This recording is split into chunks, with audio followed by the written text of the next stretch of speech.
آئیے جانتے ہیں سورۃ الاخلاص کیسے نازل ہوا۔ اس ویڈیو کو پورا دیکھیے۔ مجھے اس شہر کے سب انسانوں سے زیادہ دولت مند بنا دو اے میرے بسو، مجھے دشمنوں پر پتہ دے۔ ہمارے باپ دادا صدیوں سے ان کی عبادت کرتے آئے ہیں اور تم کہتے ہو کہ یہ کچھ نہیں۔ اور وہ کس چیز سے بنا ہے؟ سونا، چاندی، لوہا، ہیرے کا؟ چلو اب کھڑے ہو جاؤ۔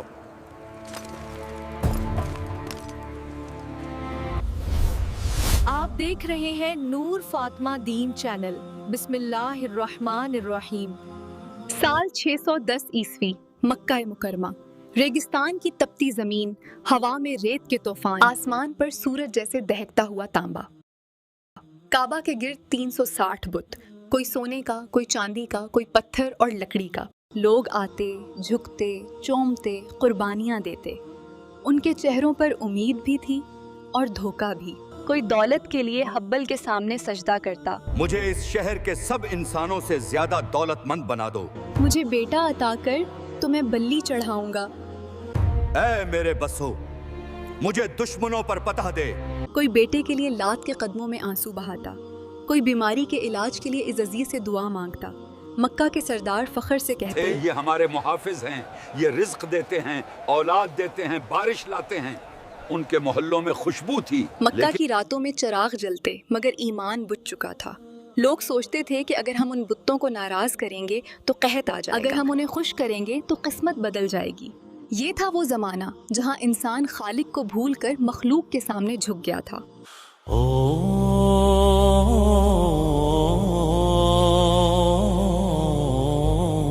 پھر ایک دن کعبہ کے صحن میں ایک شخص کھڑا، سادہ لباس، چہرے پر نور، آنکھوں میں یقین۔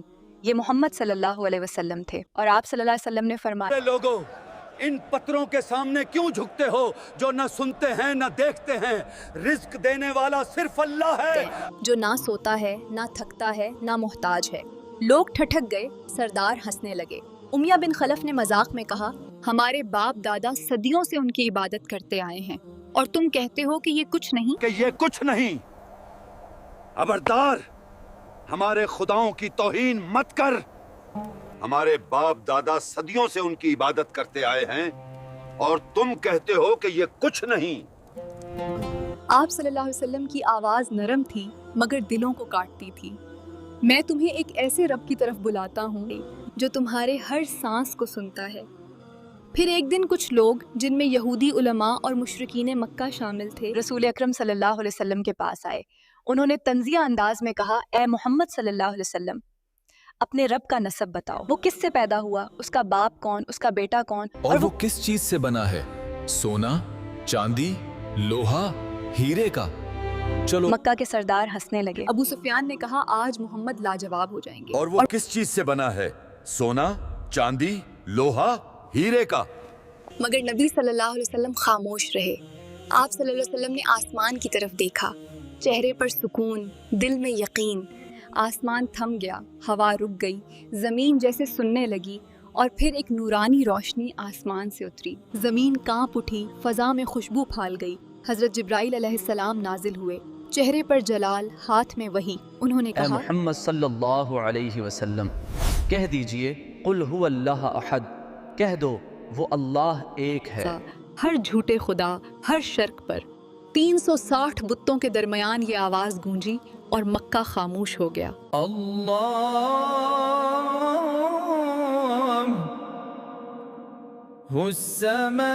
اللہ بے نیاز ہے، سب اسی کے محتاج ہیں۔ نہ وہ کھاتا، نہ پیتا، نہ تھکتا، نہ کسی پر انحصار کرتا، بلکہ ساری کائنات اسی پر قائم ہے۔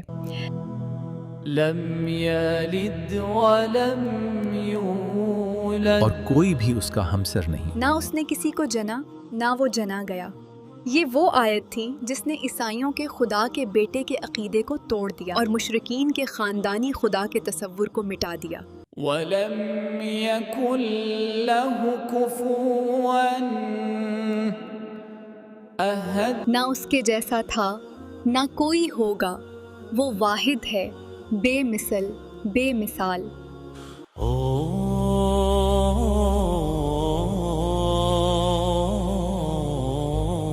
جب سورت اخلاص نازل ہوئی تو مکہ کی فضائیں لرز گئیں. سرداروں نے ایک دوسرے کی طرف دیکھا. کسی نے کہا یہ کیسے کلام ہے؟ ایسا تو ہم نے کبھی سنا نہیں. کسی نے سر جھکا لیا جیسے دل کی گہرائیوں میں کچھ جاگ گیا. لیکن ابو جہل چیخا یہ محمد کا جادو ہے، اور وہی لمحہ اسلام کی بنیاد بن گیا. چلو اب کھڑے ہو جاؤ. یہ 4 آیتیں صرف الفاظ نہیں تھیں، یہ اعلان جنگ تھیں ہر باطل کے خلاف. اور جب یہ آیتیں اتری تو مکہ کی زمین پر صرف 4 جملے نہیں اترے، ایک انقلاب اترا.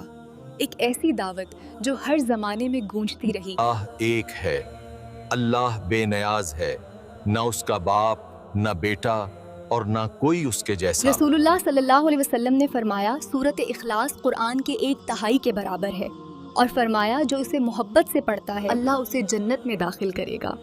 اور فرمایا ہر رات سونے سے پہلے آپ صلی اللہ علیہ وسلم سورت اخلاص، سورت فلق، سورت ناس پڑھ کر اپنے ہاتھوں پر دم کرتے اور جسم پر پھیرتے تھے. ایک اور موقع پر فرمایا جو سورت اخلاص پڑھتا ہے اللہ اس کے لیے جنت میں ایک گھر بناتا ہے.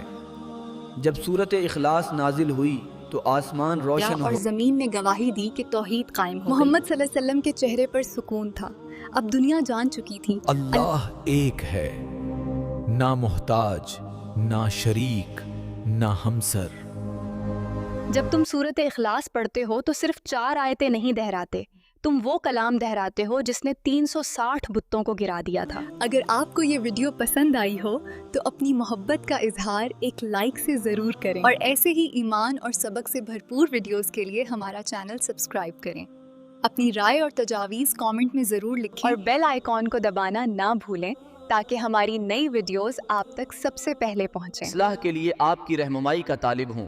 حضرت انس رضی اللہ تعالی عنہ سے روایت ہے کہ نبی کریم صلی اللہ علیہ وسلم نے فرمایا آسانی پیدا کرو، مشکل نہ ڈالو، خوشخبری دو اور نفرت نہ پیدا کرو. اللہ تعالی آپ کو دین و دنیا کی کامیابیاں عطا فرمائے. جزاکم اللہ خیرہ.